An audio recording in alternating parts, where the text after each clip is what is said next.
మరొక కొత్త పార్టీ వచ్చిందని చెప్పుకోవచ్చు. టీవీకే. ఇది వచ్చేసి విజయ్ తలపతిది. విజయ్ సేతుపతి అంటే మనకు తెలుసు. ఇక్కడ అతను వచ్చేసి మనకు 96 తమిళ్లో తీయడం జరిగింది. విజయ్ తలపతి వచ్చేసి మనకు 3 ఇడియట్స్, స్నేహితుడు, ఇంకా చాలా పోలీస్ ఇలాంటి మూవీస్లో, మెర్సైల్ ఇలాంటి మూవీస్లో వచ్చాడు, దుమ్ము దులిపాడు, పైసలు సంపాదించాడు. ఇప్పుడు ఏకంగా రాజకీయం చేయాలని అనుకుంటున్నాడు. మరి అతను ఏ విధంగా ఆలోచించి నేను పోయి పాలిటిక్స్ చేయాలి అని ఎలా అనుకున్నాడో నాకైతే అర్థం కావట్లేదు. ఇక్కడ కాంపిటీషన్ మాత్రం చాలా గట్టిగా ఉండబోతుంది. ఇక్కడ మనకు చూసేది 2 తాళ్ళనే సినిమా వాళ్ళు 2 తాళ్ళనే పైకొచ్చారు పాలిటిక్స్లో. ఫస్ట్ వచ్చేసి తమిళనాడు అయితే, రెండోది తెలంగాణ, ఆంధ్రప్రదేశ్ ఎన్టీఆర్. అక్కడ జయలలిత గారు కూడా ఒక మహిళగా పైకి వచ్చింది.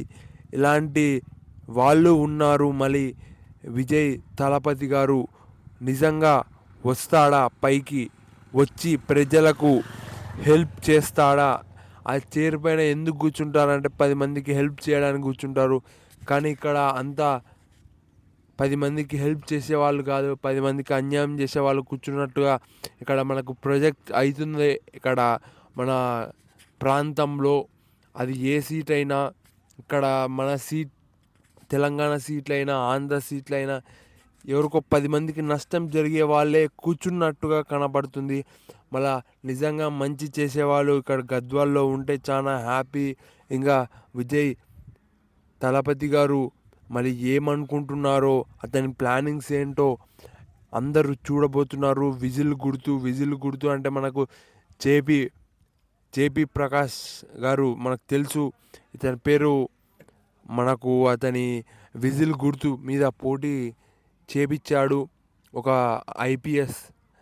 అతని గుర్తే ఇతనికి వచ్చింది. మళ్ళీ ఎంతవరకు రాణిస్తాడు, సమంగా పాలిటిక్స్కి ఎందుకు వస్తున్నాడో అనేది సమంగా నేను అతని స్పీచుల్లో వినలేదు. అతనైతే ఒక మంచి ఉద్దేశంతోనే వస్తున్నారని నేను అనుకుంటున్నా. ఇప్పుడు ఇతనికి కరెక్ట్ ఉన్న, ఇతని చుట్టుముట్టు ఉన్న వాళ్ళు కరెక్ట్గా ఉండాలి. ఇతను ఎన్ని సంవత్సరాలు అని ఆ సీటు పైన కూర్చోవడానికి ట్రై చేస్తాడు. ఫస్ట్ టైమే అతనికి ఆ సీఎం సీట్ అనేది దక్కుతుందా, లేకపోతే చాలా రోజులు ఆగాలనా అనేది తెలియట్లేదు అతనికి.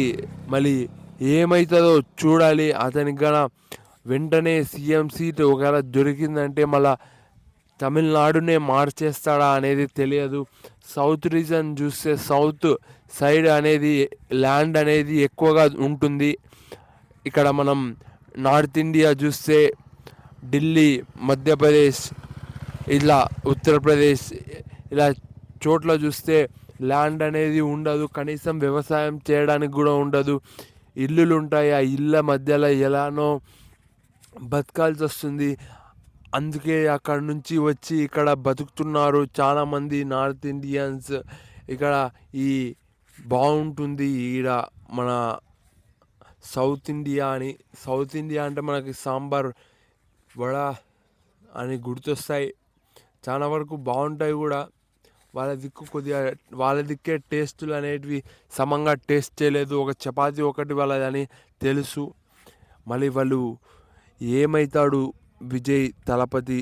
నిజంగా అతని ఊపిరున్నంత వరకు ప్రజాసేవ చేసి చచ్చిపోతాడా, లేకుంటే ప్రజాసేవ కొన్ని సంవత్సరాలు చేసి బంద్ చేస్తాడా అనేది తెలియదు. ఇక్కడ చిరంజీవి గారు కూడా వచ్చారు, డైనమైట్ లాగా వచ్చారు, అది ఇది చేశాడు. మొత్తానికి అతని నిలబెట్టుకోలేకపోయాడు. అలా ఏమన్నా అవుతుందా? పవన్ కళ్యాణ్ గారు అలానే కంటిన్యూ చేస్తున్నారు. మళ్ళీ ఎంతవరకు కంటిన్యూ చేస్తారో మనకైతే తెలియదు. అతని కష్టం కనపడుతుంది. ఇప్పుడు ప్రతి ఒక్కరిది ఒక హాబీ అయిపోయింది. ఇలా ఒక పార్టీ పెట్టి గెలవాలి, ప్రజలకు మంచి చేయాలి అని. నిజంగా మంచి చేసే వాళ్ళకు స్వాగతం పలుకుతుంది ప్రపంచం అని చెప్పుకోవచ్చు. ఇక్కడ తెలుగు ప్రజలు కానీ, తమిళ్ ప్రజలు కానీ, ఒకప్పుడు మనది తమిళనాడులో ఉండేది, ఆంధ్రప్రదేశ్ తెలంగాణ ఉండకుండే. ఆంధ్రప్రదేశ్ అంతా తమిళనాడు కిందికి ఉంటుండే. ఇక్కడ స్వతంత్రం పోరాడినదనుకు ఒక అతని, నాకు పొట్టి శ్రీరాములు అంటే నచ్చదు, అతని పేరు ఎత్తుతున్నా. అతని మీద రెస్పెక్టే ఉండేది కానీ ఇక్కడ కొందరు వచ్చేసి వాళ్ళ జాతి వాళ్ళే, పొట్టి శ్రీరాముల జాతి వాళ్ళే నన్ను ఇబ్బంది పెట్టడం జరిగింది. అందుకే వాళ్ళని తలుచుకోకూడదు అని నేను అనుకుంటున్నా. వాళ్ళు కొంటోళ్ళు. సరే, ఇంకా తప్పట్లేదు, ఇది సంగతి. ఇప్పుడైనా మరి ఎంత బాగు చేస్తారో అనేది చూడాలి. తెలంగాణ, ఆంధ్రప్రదేశ్, తమిళనాడు, భారతదేశం, మోడీ అందరూ చూస్తున్నారు. మరి ఏం చేస్తారో అనేది ఉత్కంఠగా వెయిట్ చేసి చూస్తున్నాను. తప్పకుండా ప్రజలు బాగుపడతారని నేను అనుకుంటున్నాను.